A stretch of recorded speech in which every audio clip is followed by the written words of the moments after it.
Dear friends, welcome to दादी माँ की बगिया।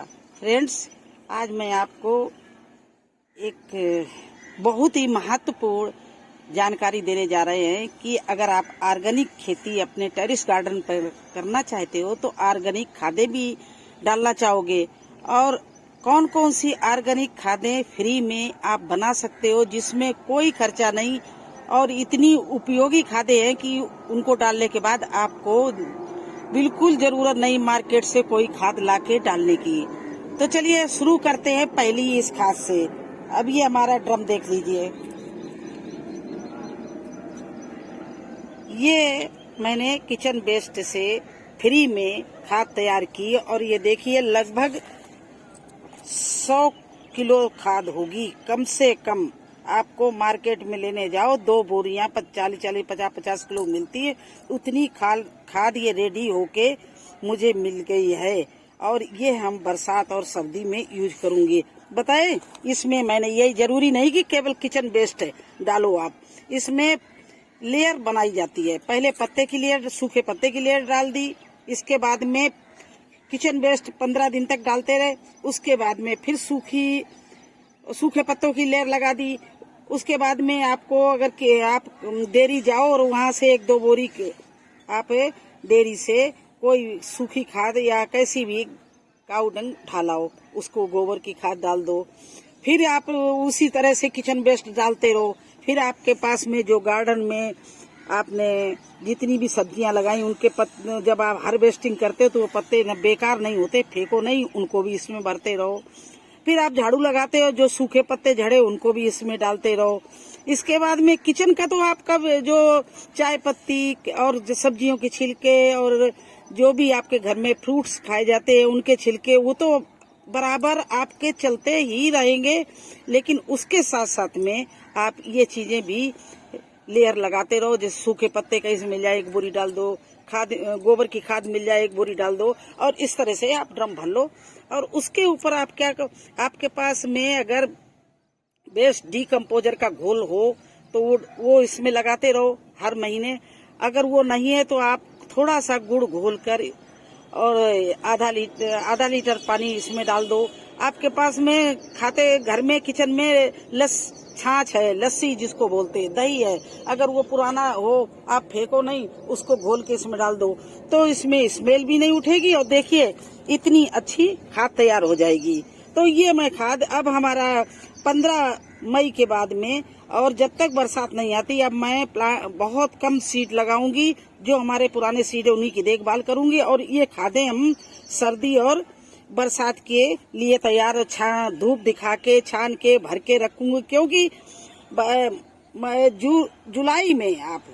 जुलाई के बाद में आपको कोई चीज सूखी नहीं मिलेगी, ना आप सुखा पाएंगे, ना आपकी छत सूखी होगी। क्योंकि लगा पता नहीं किस समय बारिश हो जाए, दिन में हो जाए, रात में हो जाए, किसी समय हो जाए तो आपकी सारी खाद बेकार हो जाएगी। तो इसको हमें यही मई एंड या जुलाई फर्स्ट वीक में ये खादें सुखाने और छानने का मौका है। तो ये हम सब अभी धूप में डालेंगे हफ्ते खाड़ में और सूखने देंगे। इसके बाद में छान के इसको बोरियों में भर के पूरे साल के लिए, बरसात और सर्दी क्या पूरे साल के लिए यूज हम करते रहते हैं बस। और इस ड्रम खाली होगा तो इसमें स्टार्ट कर देंगे दोबारा। तो चलिए एक तरह के तो खाद ये हो गई, ज्यादा लंबा नहीं कि दूसरी खाद आपको दिखा रहे हैं। देखिए अब ये दूसरी खाद है, केवल हमारे पास में गोबर की खाद है। इसमें हम गुड़ या बेस्ट डीकम्पोजर का घोल डाल के और इसको छोड़ देते हैं 1 साल के लिए। देखिए ये देखिए आपको दिखाएं कितना काला और पुराना गोबर है। अब हम जब बरसात के लिए जो गमले बनाएंगे उसमें ये डालेंगे और जब ये ऐसे ही 2 ड्रम लगा रखे, जब ये खाली हो जाएगा तो इसमें नया गोबर कहीं डेयरी से लाके भर देंगे। और फिर इसके बाद में ये भी हमें फ्री में मिलता है। डेयरी वाले जानते हैं, कहते हैं जितना चाहो उठा ले जाओ। तो हम कार ले जाते हैं और कार में चादर बिछा लेते हैं, उस बोरियां भर भर के डिक्की में रख लाते हैं। इस तरह से ये हम गोबर की खाद लाते हैं और ये भी फ्री में होती है। अब तीसरी खाद आपको बता रहे हैं जो कि समझ लीजिए अनमोल काला सोना है। आइए, और तीसरी तरह के खाद ये है जो हम जंगल से ये ढेरों उठा लाते हैं और बोरियों भर भर के, और इसमें ये देखिए ये 50% खाद इसमें तैयार हो गई, पानी भरते रहते। और ये देखिए नीचे से निकाल रहा, ये देखिए काले गल रहे हैं, तो इनको काला करके गला लेंगे। और इसमें 15-15 दिन बाद इनको क्या करते हैं पूरा बता दूं आपको। ये देखिए ये मैंने एक खोला है, इसमें 2 लोटा पानी डाल देते हैं और इसका मुंह बंद करके इस तरह से रख देते हैं। देखिए ये मुंह बंद रखते हैं, हर 15 दिन बाद में 3 महीने में ये भी खाद बन के तैयार हो जाती। तो मुझे बरसात और सर्दी के लिए ये भी एक खाद मिलेगी, और ये सबसे बढ़िया खाद, हल्की भी है वजन में, और इसमें सारे पौष्टिक तत्व हैं। और हमारे गमले भी इसकी वजह से ज्यादा मिट्टी नहीं हमें उठानी पड़ती, नीचे से लानी पड़ती है, ये छत पर वजन नहीं बढ़ाना पड़ता है। और जो गमले हैं वो भी मैं शिफ्ट करने में बहुत आसानी रहती है, क्योंकि उनमें बेटे नहीं होता है। तो मुझे जितनी खादें हमने अभी तक दिखाई, सबसे खाद ये पसंद आती है। और मैं ये इतनी बोरी यहाँ पर और इतनी और हमारे छाया में स्टॉक रखा है। मैं कम से कम 14-15 बोरी भर के जंगल से लाई, एक 3 बार में लाए हैं, लेकिन 14-15 बोरियां हमने इस तरह से भर ली हैं कि अब जो भी नए गमले भरेंगे तो उसमें हम पूरा गमला इसी से और किचन वेस्ट भरते हैं, ऊपर से थोड़ा बस 1 तसला मिट्टी डालते, ज्यादा नहीं।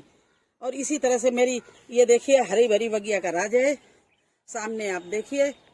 मैं कुछ नहीं करती, बस इसी करती हूँ, यही के खादें लगाती हूँ। मैं 2 पैसे का सामान खाद के मामले में नहीं लाती हूँ बाजार से, सारा कुछ अपनी बगिया से, ये फूल पत्ते फल सब्जियां मेरे पास सब कुछ चल रहा है, और सब यही इसी पत्तों का है कमाल। कुछ पत्ते वैसे डाल देते हैं, कुछ खाद बना के डाल देते हैं। तो बस यही आज मुझे दिखाना था कि आप लोग भी तैयारी शुरू कर लो। अब सीड लगाने को कोई फायदा नहीं है, जो बेल वाली सब्जियों का तो सीड लगाने के बिल्कुल मतलब ही नहीं उठता है। दिखाने वाले, चैनल चलाने वाले तो बताएंगे, लेकिन मेरे हिसाब से मेरा जो तजुर्बा कहता है कि अब बेल वाली सब्जियां लगाना बेकार है जब तक बारिश नहीं हो रही है। तो बस यही आपको बताना था, यही दिखाना था। कैसा लगी हमारे खाद बनाने के तरीके? अगर अच्छा लगता हो तो मेरी तरह से आप भी बनाओ। अगर किसी चीज में कोई प्रॉब्लम आए तो मेरे से पूछ सकते हो। मैं हर किसी के क्वेश्चन का जवाब देती हूँ। जिसने मेरे कमेंट्स बॉक्स में लिख दिया कि ये मैडम ये कैसे होगा, मैं सबको जवाब देती हूँ। तो आपको अगर कोई जरूरत पड़े मेरी तो जरूर पूछ लेना, मैं आपका पूरा सहयोग करूंगी। और मुझे तो मैं तो ऐसे ही बगिया चला रही हूँ इन्हीं चीजों से। देखिए इतनी हरी भरी और खूब सब्जी पाते हैं हमारे पास में, इनफ सब्जी निकलती रहती बगिया से। तो अच्छा लगा हो तो लाइक करना, चैनल पर नए हैं तो सब्सक्राइब जरूर कर देना प्लीज। आजकल हमारे व्यू बिल्कुल नहीं बढ़ रहे हैं, आप लोग पता नहीं देखते। हम इतनी मेहनत करते हैं आप लोगों के लिए, लेकिन उतना व्यू नहीं मुझे मिल रहे हैं। तो प्लीज मेरी हेल्प करिए, व्यू बढ़ाइए। फिर मिलेंगे एक नए वीडियो में, तब तक के लिए मुझे आज्ञा दीजिए। धन्यवाद।